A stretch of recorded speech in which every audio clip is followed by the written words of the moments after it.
शिवसेना मंत्री संजय शिरसाटांच्या निवासस्थानाबाहेर तरुणांनी धिंगाणा घातला।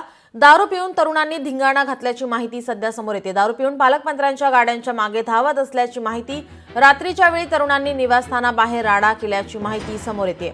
छत्रपती संभाजीनगरच्या सातारा पोलीस ठाण्यात गुन्हा दाखल करण्यात आला आहे।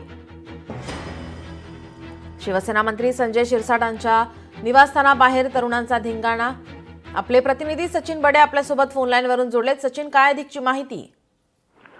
नीलम, मंत्री संजय शिरसाट यांच्या निवासस्थानी रात्री उशिरा एक इसम जोरदार आरडाओरडा करतो, राडा करतो आणि धिंगाणा करतो। त्यानंतर त्या ठिकाणी उपस्थित असलेल्या पोलिसांनी त्या तरुणाला स्थानिक पोलिसांच्या ताब्यात दिलेला आहे।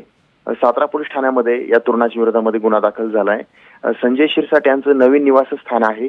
त्या ठिकाणी त्यांनी संजय शिरसाट यांच्या गाड्याच्या ताफ्यांच्या मागे पळण्याचा प्रयत्न केला, त्यानंतर बंगल्यात घुसण्याचाही प्रयत्न केला। मात्र उपस्थित असलेल्या त्या ठिकाणच्या सुरक्षा रक्षकांनी त्याला वेळेत अडवलं। मात्र तो दारूच्या नशेमध्ये असल्यामुळे अशा प्रकारचं कृत्य करत होता असं प्राथमिक स्वरूपामध्ये सांगण्यात येते। पोलिसांनी तसा गुन्हाही दाखल केलाय। मात्र हा तरुण संजय शिरसाट यांचा बंगला जो आहे तो शहराच्या जरासा बाहेर आहे, तर त्या ठिकाणी तो गाड्यांचा पाठलाग करत होता। त्यानंतर तिथं आरडाओरडा केला। बराच वेळ हा जो राडा होता, हा जो काय धिंगाणा होता, तो बराच वेळ चालू होता। मग त्यानंतर पोलिसांनी त्या ठिकाणी उपस्थित असलेल्या तिथं जवळ असलेल्या सातारा पोलीस ठाण्यामध्ये त्या तरुणाला आणलं आणि रात्री उशिरापर्यंत गुन्हा दाखल करण्याची प्रक्रिया सुरू होती।